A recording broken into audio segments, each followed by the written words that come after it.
Aí sim, meu grande Aí, amigo professor Hugo Bernini, boa noite, professor Bruno, tudo jóia? Como é que tudo você tá? jóia, tudo bem, graças a Deus. Melhor agora que a gente está em duplo aqui com o pessoal, a Dawane também acabou de entrar aqui para prestigiar ela, para prestigiar a gente. Hoje, Excelente inclusive, eu profissional. estava conversando com ela na parte da tarde, a gente trocou várias ideias, ela me deu vários conselhos que foram fantásticos. Tá joia? Bom, o Maravilha. nosso tema vai tratar de uma certa polêmica, né? Porque a gente vê no dia a dia, né? Um 8 ou 80, né? Muita gente querendo não parcelar, um pessoal querendo parcelar tudo. Rayane, obrigado por prestigiar a gente.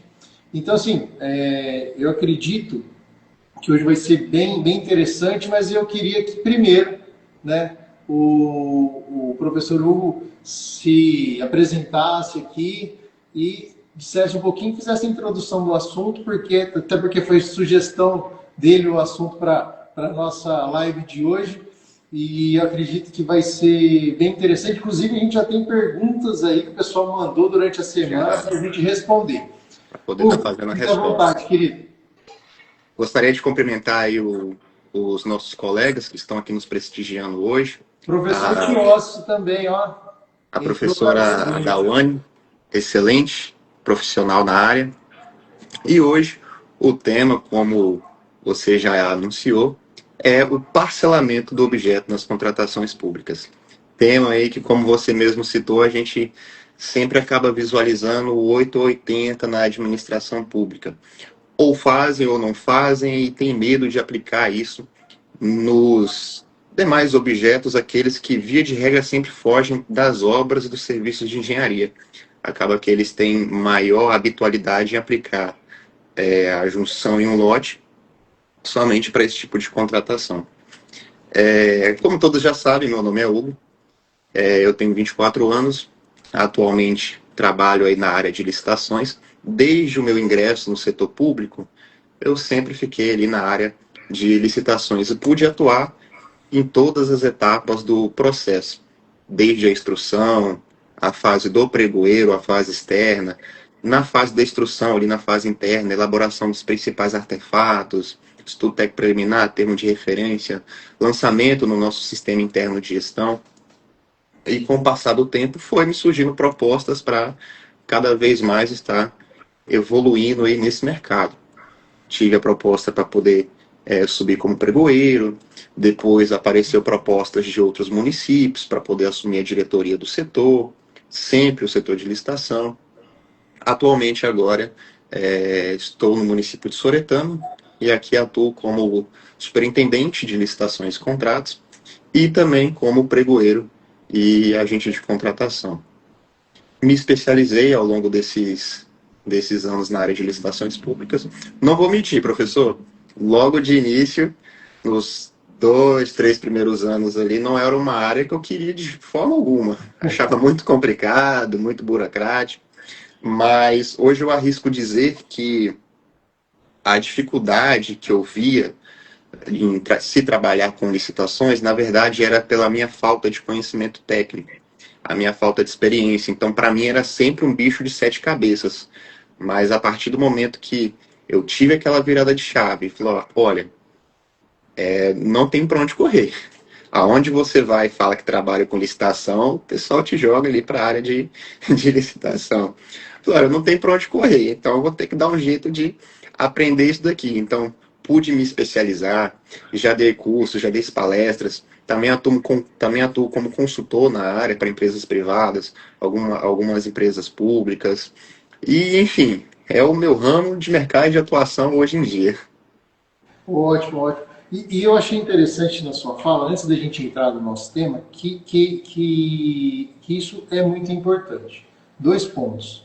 O primeiro ponto é de quem é de fora da administração, e até algumas pessoas que estão lá dentro, não conseguem entender, né, o sistema burocrático e normativo que existe para se fazer uma contratação.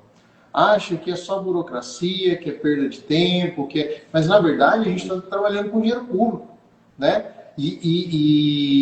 Na verdade, são processos e procedimentos que devem ser observados para essa boa gestão. E aí a gente entraria na conversa de governança e tudo mais. Sim, sim. Mas é muito importante.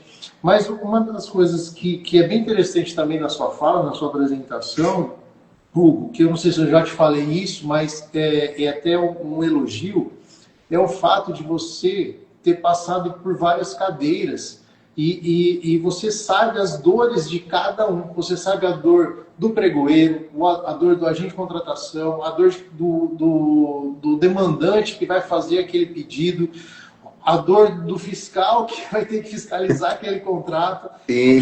Então, assim, já fiquei como fiscal de contrato também, não tive para onde correr. É importante isso, porque assim, a gente, quando vai fazer uma consultoria, uma assessoria, é uma coisa muito mais personalizada, no sentido que assim, a gente vivenciou essas dores também. A gente sabe o dia a dia de cada um, a gente sabe as mazelas e tudo que acontece, todo mundo que às vezes torce contra, muitas vezes pessoas que esperam mais do que realmente possa ser entregue.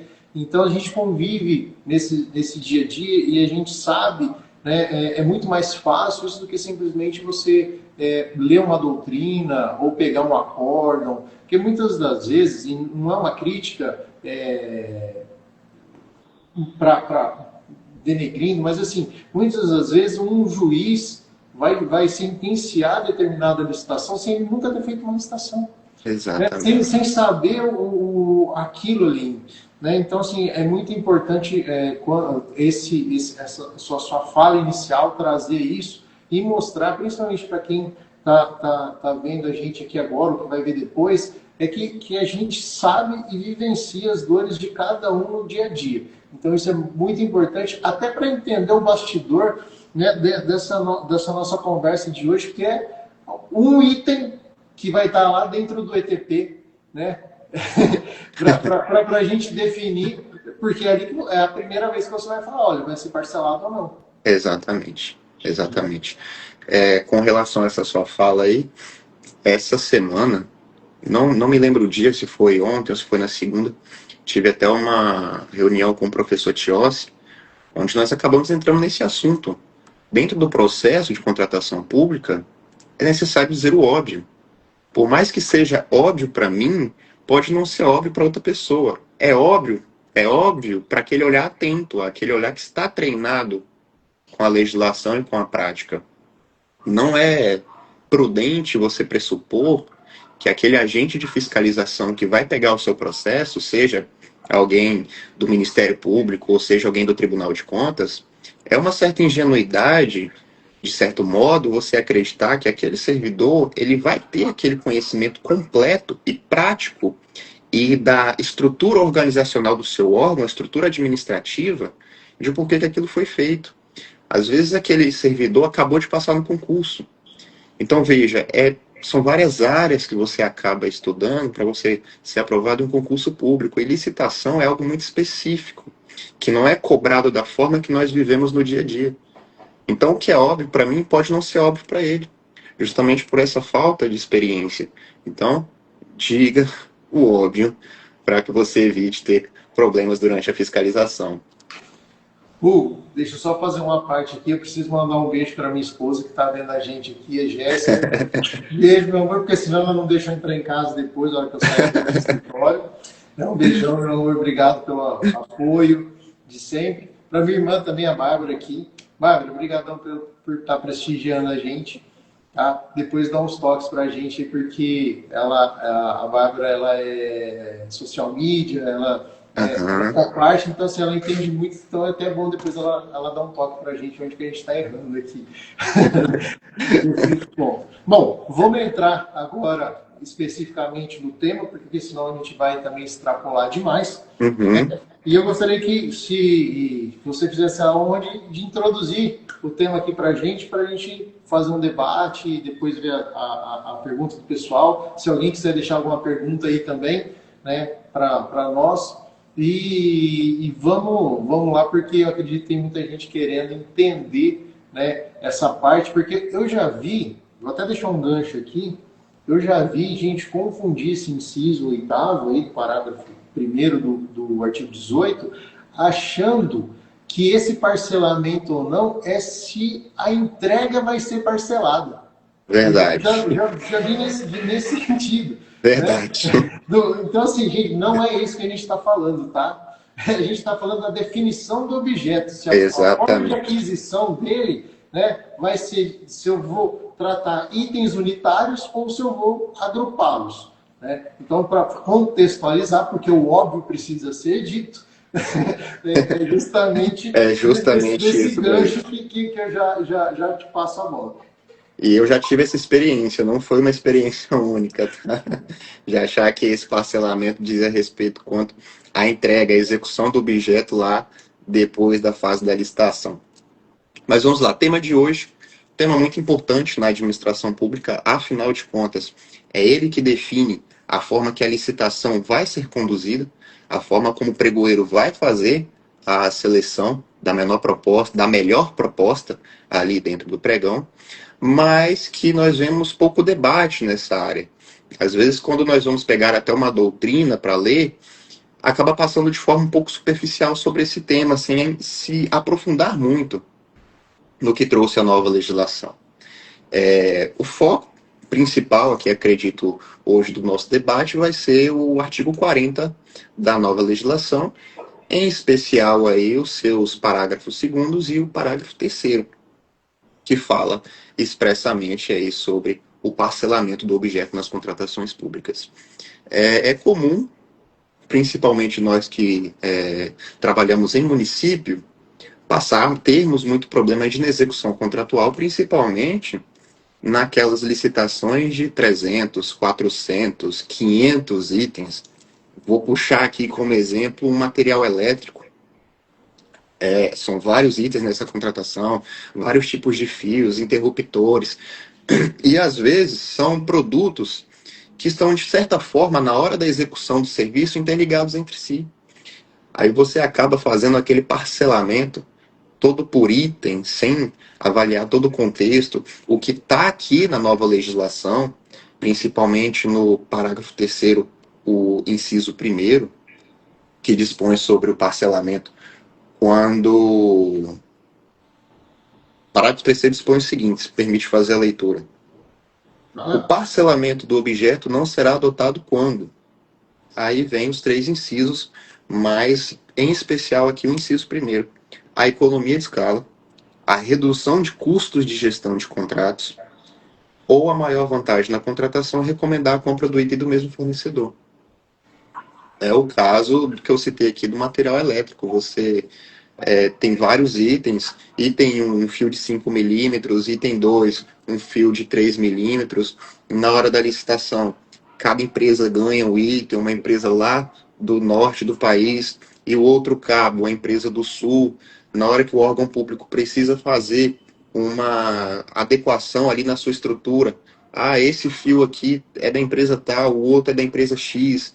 E por experiência, nós vemos que esses itens têm um valor de mercado muito baixo.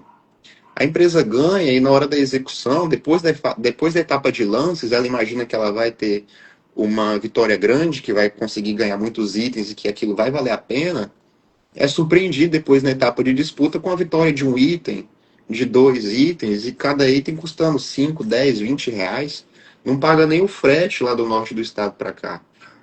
E é uma ingenuidade o gestor, nós enquanto servidores públicos, ignorarmos isso e fingimos que a execução do contrato vai ser perfeita, que todos os itens vão ser entregues, que você vai pedir para a empresa lá do norte do país te mandar um item de 15 reais, que não vai pagar nenhum frete, e você querer que ela execute o objeto daquela forma. Por experiência como pregoeiro, eu te digo, essas licitações são muito trabalhosas. Por quê? Justamente por isso. A cada etapa de disputa, o sistema faz a seleção lá, a empresa X ganhou isso, ganhou aquilo, o tanto de mensagens solicitando desclassificação que a gente recebe é gigante. Você acaba a disputa, eu já tinha costume, era material elétrico e material de construção. Acabou a disputa, eu deixava ali o chat quieto uns 30 minutinhos. Não dava início ainda às negociações, porque chegava várias mensagens. Solicita a desclassificação do item tal. Aí quando você vai ver, a empresa ganhou um item só, aquele item, R$ 1, R$ 2. E assim, enquanto pregoeiro, sempre deixei ciente com relação à legislação.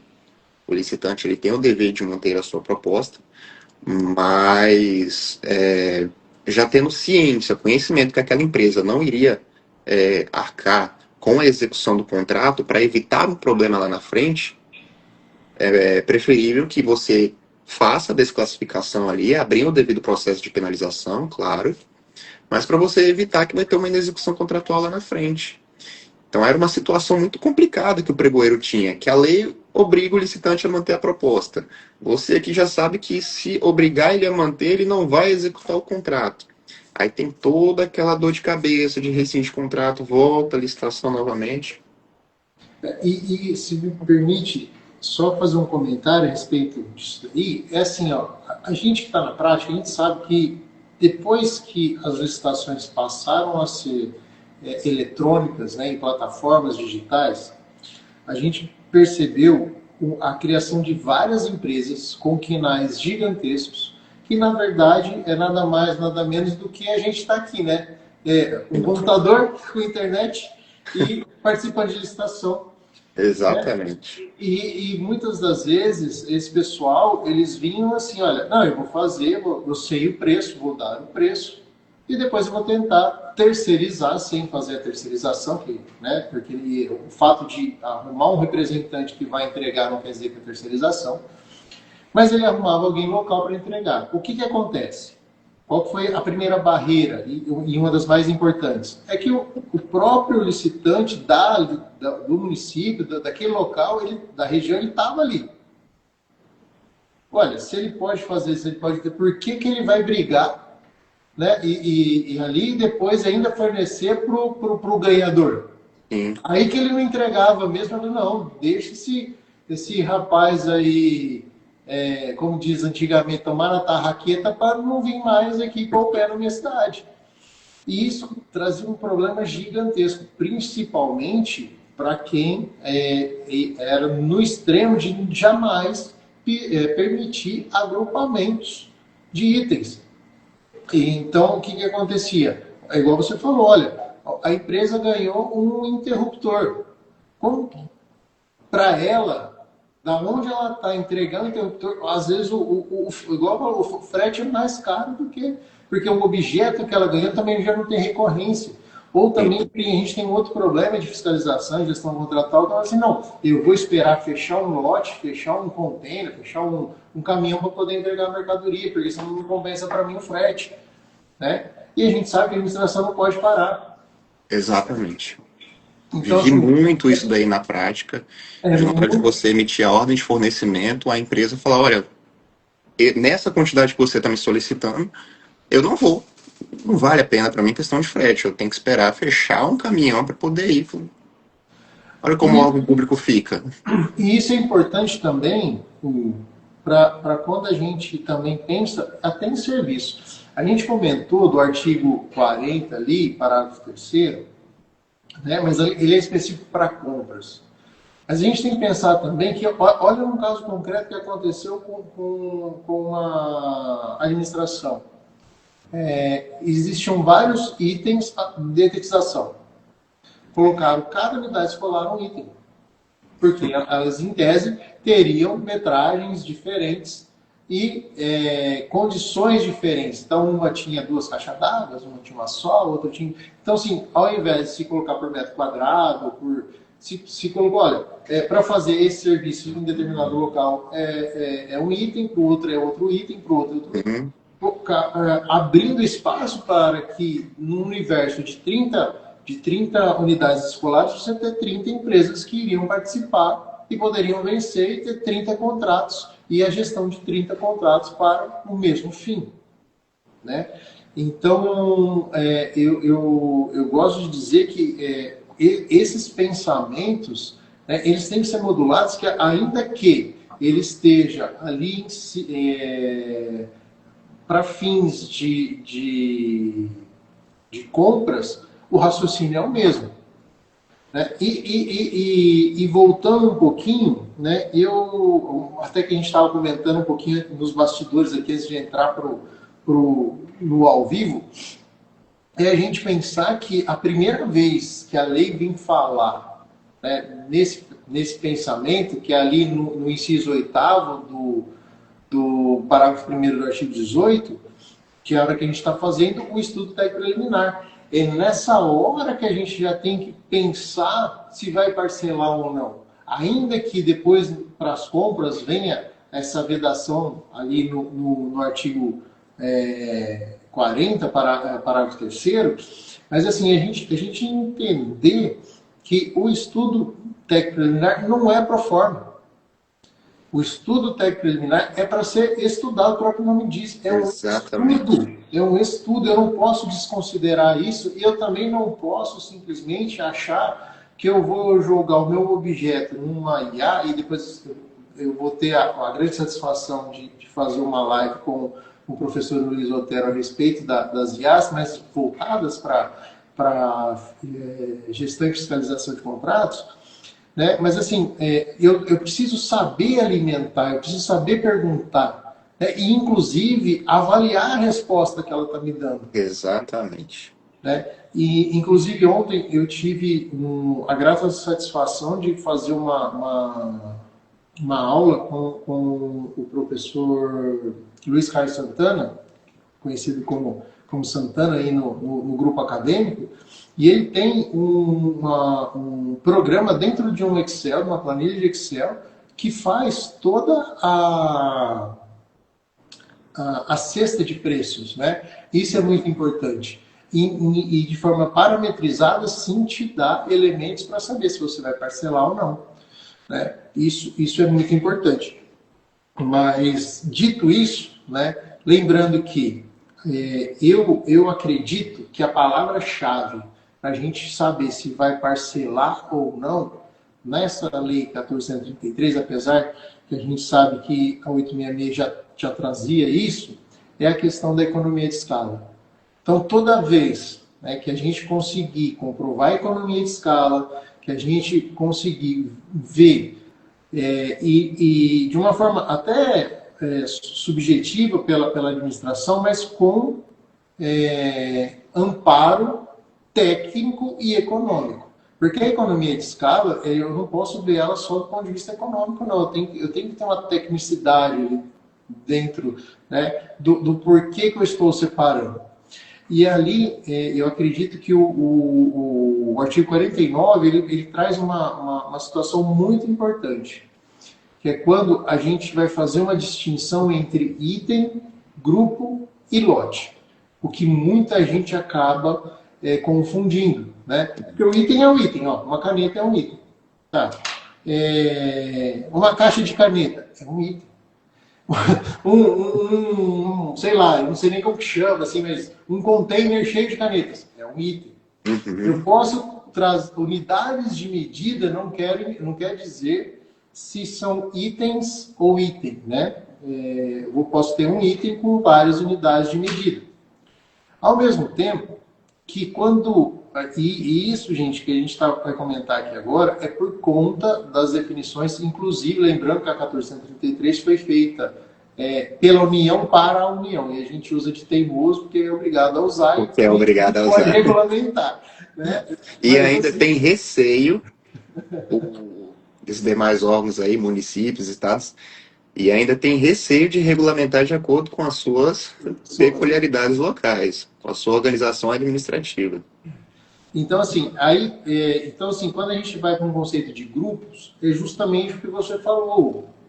É justamente assim, não, pera lá, eu estou fazendo material elétrico, fio elétrico, pera lá, eu tenho várias bitolas de fio, tipos de fio, se ele é flexível, se ele é rígido, as bitolas que ele vai ter, as cores que eu preciso comprar, que eu também não posso comprar fio de uma cor só, porque depois eu não sei qual que é o positivo, negativo, qual que é o fio de terra. Então, assim, eu tenho uma infinidade de fios que eu posso agrupar num grupo, o próprio nome diz, em grupos, né? Diferentes de lote.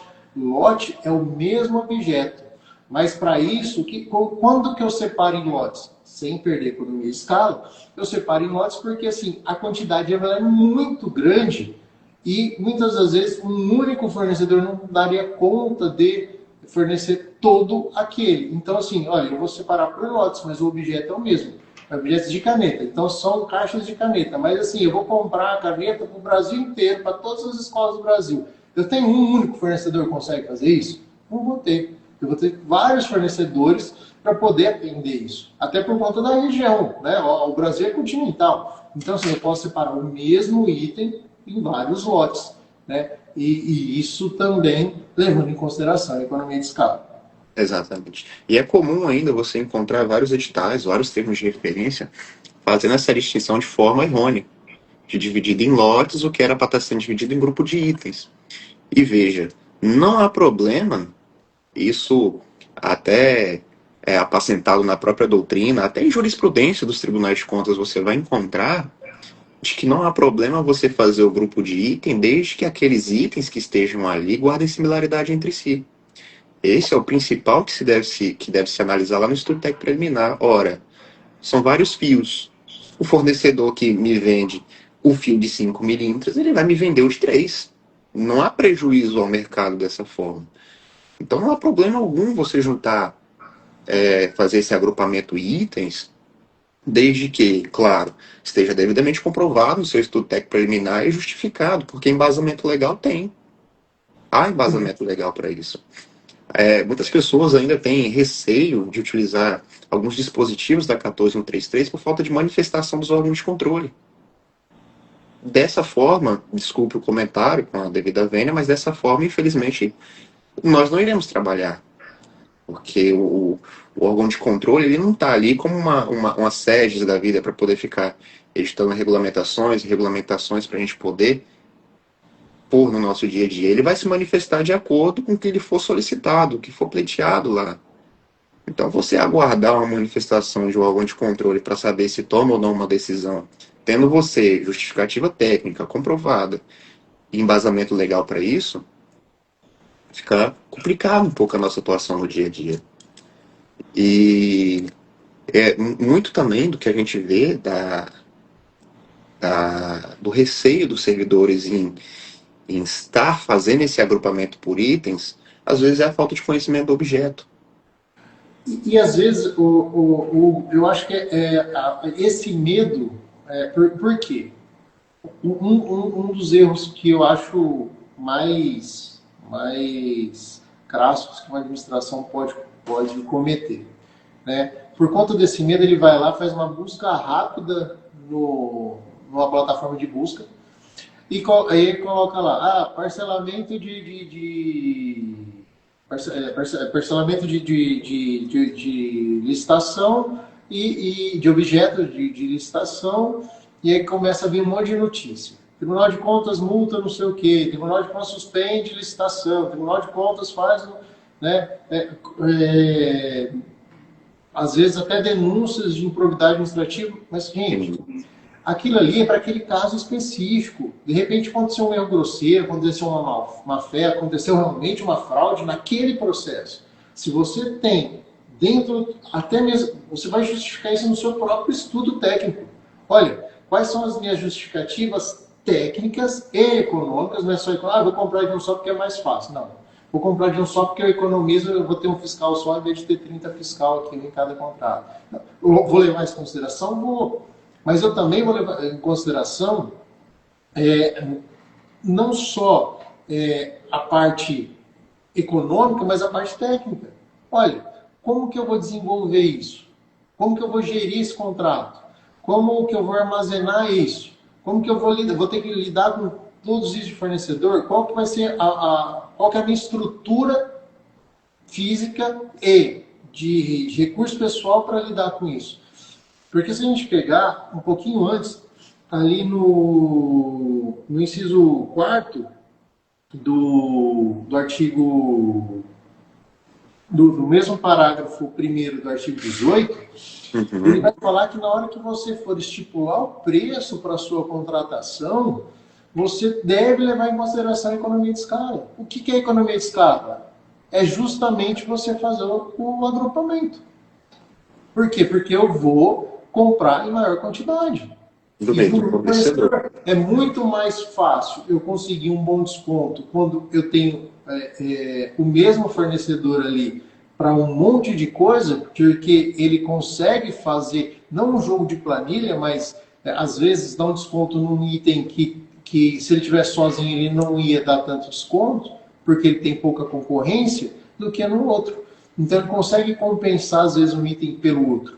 E isso é importante levar em consideração. Ah, então isso é regra, Bruno? Não, não é regra. Mas, assim, é o caso a caso. E a gente não pode ficar com medo porque pegou um julgado, né, que muitas das vezes esse julgado nem é jurisprudência, ou Uhum. você vai nos mais recentes e fala assim, não, vou ver o que está entendendo agora. De repente, aquela administração fez uma lambança. E por isso que ela foi penalizada. Né? Não foi Aqui porque... no, Pode falar. aqui no nosso estado, teve recente uma suspensão de licitação. Salvo engano, foi de um consórcio. Era locação de veículos e havia a junção no agrupamento. Não estava no agrupamento correto, não fizeram como agrupamento de itens, fizeram como lotes. Mas tinha de tudo lá dentro. Tinha veículo com motorista, veículo sem motorista, veículo com manutenção, veículo sem manutenção, tudo ali dentro. E vários tipos de veículo. Tinha hatch, aí já pulava para picape, tinha sedã, enfim, tinha vários. Aí, de fato, houve a suspensão ali pelo Tribunal de Contas. Primeiro, um dos primeiros pontos que ele disse no acórdão, e muita gente, aqui vale até uma observação, muita gente ainda peca de não ler o acórdão na íntegra, ler só aquele trechinho que às vezes é divulgado. No acórdão, o que o auditor ali apontou foi, não havia nem justificativa no processo para aquilo. Então, vê, complicado, difícil você faz essa junção, o auditor chega, vai fazer a análise do seu processo, não tem nem a justificativa ali para poder, talvez ter algum embasamento para ele poder ver se aquilo de fato era verídico, se aquilo de fato era necessário. Então a suspensão ocorre sem pensar duas vezes. Aí o pessoal acaba pegando aquele trecho do acordo ou aquela notícia para poder, de certa forma, ganhar o engajamento. Tribunal de Contas, veda, agrupamento de itens e licitação. Aí pronto, aí todo mundo assusta. Ninguém vai atrás de ler o acórdão, ver o que aconteceu naquele caso concreto. Vou te dar um exemplo breve aqui de cesta básica. Uma vez eu me deparei com um órgão público que ele estava fazendo uma aquisição de cesta básica. Veja, cesta básica é um item. E ela é composta pelos produtos que são de costume dela. Arroz, feijão, leite, óleo. Aquele órgão público estava licitando cesta básica por item.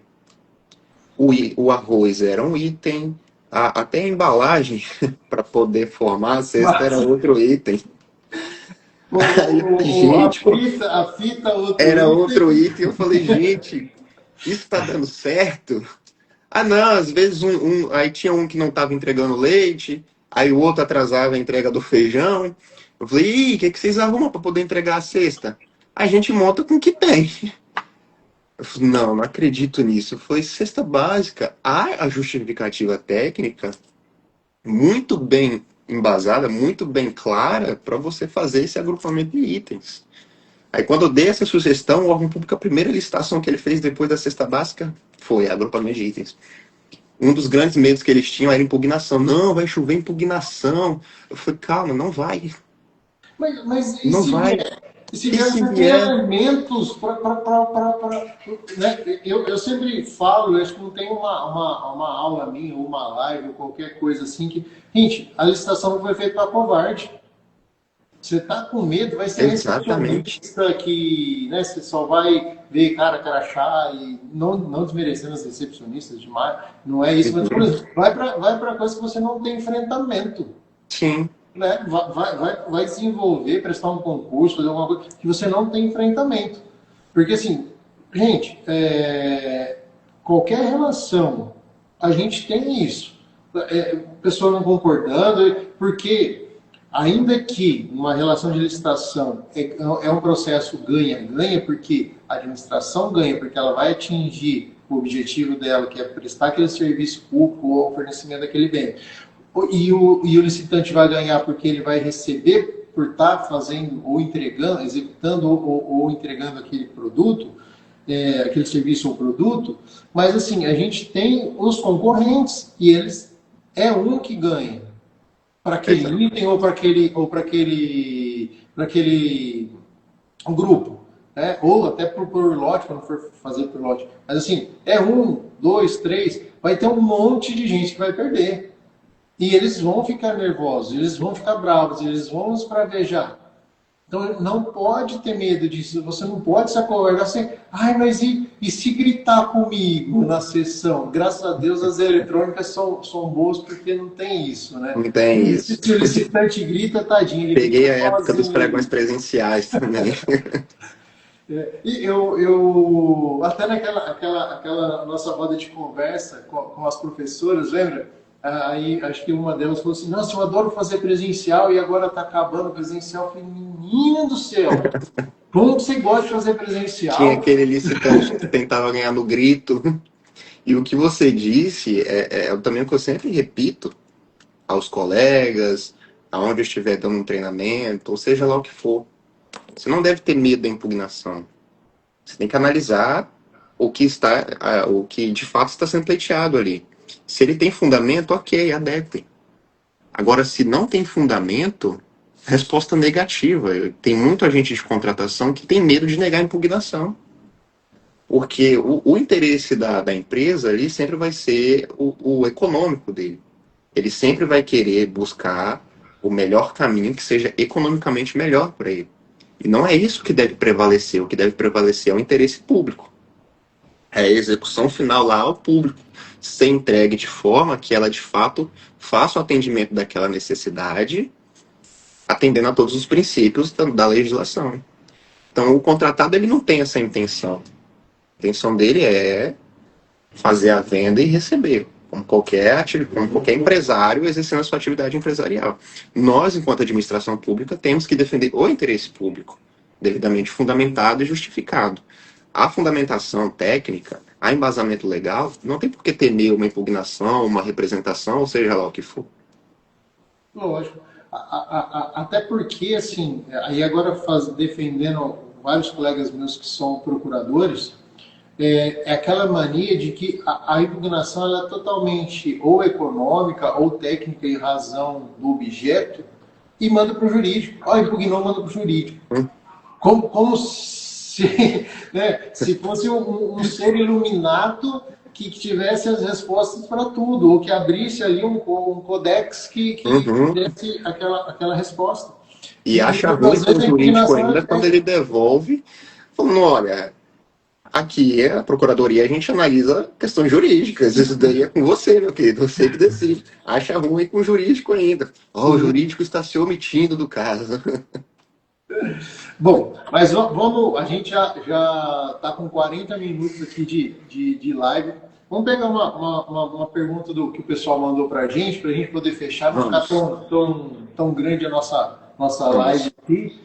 Até porque um amigo meu, na verdade, desde quando nós publicamos a nossa live, que seria esse objeto, o objeto de discussão, que é o parcelamento do objeto das contratações públicas, ele me mandou a seguinte pergunta, que foi: quando eu posso fazer a licitação por lote? Aqui no caso seria, grupo, acredito, né? que ele queria dizer grupo de itens. Quando que eu posso fazer a licitação por grupo de itens?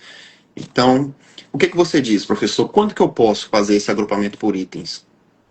Olha, se a gente recapitular, voltar um pouquinho, e eu acho que a palavra-chave é economia de escala.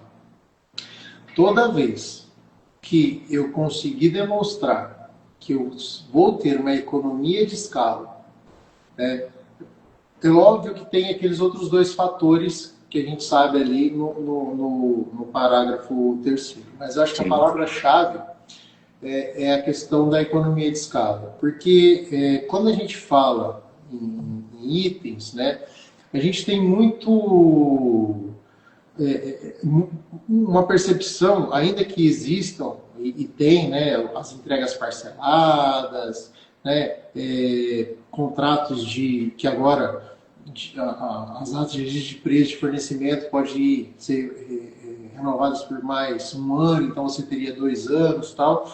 Mas é interessante a gente pensar independente se vai dar muito ou pouco trabalho, que deve ser levado em consideração, mas assim, o primeiro fato que pesa, porque assim, se te sobrar dinheiro, você consegue fazer mais coisa. Então, quando você. Acho que o primeiro ponto, e não é à toa que isso está no inciso primeiro, é a gente pensar na economia de escala. E essa economia de escala ela tem que ser pensada lá no Instituto Técnico Preliminar. Justamente para eu vir para lá. Tá bom, eu não preciso colocar tudo num grupo só, mas eu consigo agrupar elementos que são similares entre si e que isso vai me agregar uma competição maior, porque ele sabe que se ele ganhar aquele grupo, ele vai levar tudo que está dentro daquele grupo, né? E então, assim, um estudo técnico preliminar bem feito, trazendo essa economia de escala, ela evita, inclusive, esse problema aí da cesta básica, né? Porque já pensou se o cara que não entrega é o cara do saquinho, lá que vai embalar? Como é que eu fecho a cesta? Eu vou entregar ela como? No... Imagina você entregar uma cesta sem arroz, sem feijão. E quem recebe a cesta, gente, é pessoal carente, é o pessoal que precisa. Não dá para pensar na licitação como fim. A licitação é o meio. Eu estava falando isso com a professora Renata, que inclusive está prestigiando a gente aqui. A gente fez a live quarta passada. Gente, a licitação é o meio. O molho não pode sair mais caro que o peixe. Eu não posso colocar um formalismo, um negócio, eu vou economizar, é item por item, isso e aquilo, porque o barato sai caro. Porque se eu não conseguir entregar a cesta básica, se eu não conseguir entregar o material escolar, se eu não conseguir entregar a merenda escolar, se eu não conseguir entregar o uniforme para o servidor, o EPI para ele poder trabalhar, imagine EPI. Tá? Eu não tenho EPI para entregar para o meu servidor. Eu posso sofrer, além das fiscalizações do Ministério do Trabalho e tudo mais, eu posso sofrer, o servidor pode sofrer um dano pessoal por conta de erro de EPI. Então, assim, a gente tem que pensar justamente nisso, porque, assim, não é só preço, a gente tem que pensar na técnica e na entrega. Exatamente. E a consideração é essa. Você gasta recursos com mão de obra do seu servidor, com a instrução do processo, seja ele eletrônico ou seja ele físico, para no final, a finalidade que ele deveria ter não foi atingida. Eu acho que, pessoal, a gente sabe disso porque a gente está no ramo, mas assim, acho que tem muita gente que não entendeu o valor da dispensa de licitação em razão do valor. Por que aquele valor? Foi na cabala, né? Jogou na loteria? De onde que veio esse valor da dispensa de licitação? Né? Já que a gente está comentando a questão do preço em si. De onde que veio esse valor? É porque, lembrando que a lei foi feita para a União, né? Qual que é o custo do processo num órgão federal? É em torno de 50 mil. Então, assim, sai mais caro um molho que o peixe. Por isso que eu tenho as dispensas nesse valor. É justamente por isso. Não é aleatório. Não é porque achou, não, acho que 50 mil tá bom. Mas... Não, existe uma técnica, um estudo por trás disso. Justamente para a gente ter elementos de falar assim, tá, qual que é o custo do meu operacional? Qual que é o custo do meu processo? Tá, e eu fiz essa licitação de 300 itens e 4 foi deserto, fracassado. Eu vou gastar o mesmo tanto para refazer ele. Exatamente. Bom, eu já vou me despedir. Eu vou deixar você fazer as considerações finais, falar e também se despedir, mas eu também já vou me despedir porque eu confesso que eu estou com medo de até dar 1 hora aqui e eu quero que fique antes de... É um tema que se a gente pegar para debater, apresentar casos práticos, a gente vai embora. É a primeira de muitas, vamos fazer muitos, vamos trazer vários debates aqui. Para nós podermos finalizar, para registrar que o foco de hoje no nosso debate foi lá dentro do artigo 40, do parágrafo 3º, o foco foi o inciso 1º. Nós temos conhecimento ali do inciso segundo, que é em relação a quando aquela execução daquele objeto foi integrada, foi de uma única empresa. Nós temos conhecimento do inciso terceiro também, só que esses aí já são aplicados na administração. O que nós vemos que os servidores têm receio é justamente no inciso primeiro, nessa questão da economia de escala. Então, esse foi o nosso foco aqui hoje. Quem vai dizer se... Vamos fazer mais uma ressalva, senão é perigoso amanhã algum servidor já chegar lá no órgão, ó, aqui pode juntar tudo por item, professor Hugo e o professor Bruno falou que pode. Olha, gente... Material escolar, merenda, material de construção e medicamento. Junta tudo no lote aqui que o professor falou que podia. Gente, quem vai dizer se aquele objeto é viável tecnicamente, economicamente, você fazer o agrupamento de itens, é o seu estudo técnico preliminar. Você que vai analisar o objeto, analisar a questão mercadológica dele, como que ele está sendo executado no mercado, como que as empresas trabalham nesse ramo, e avaliar se vale a pena, se tem como você fazer a junção aí daqueles itens da licitação nesse grupo de itens, né? Então, estamos fechando aí já 1 hora. Para mim, foi um prazer poder estar aqui com o senhor hoje, professor, debatendo sobre esse assunto muito importante na administração pública. E nossa primeira live, mas a primeira de muitas aí. Obrigado, eu que agradeço. Eu que agradeço. Eu agradeço de coração mesmo. Agradeço a presença dos nossos colegas que nos acompanharam aqui até o final. Deixou um comentário aqui para a gente. Um grande abraço para o Oswaldo, que está também com os nossos colegas lá, com o Falcão, com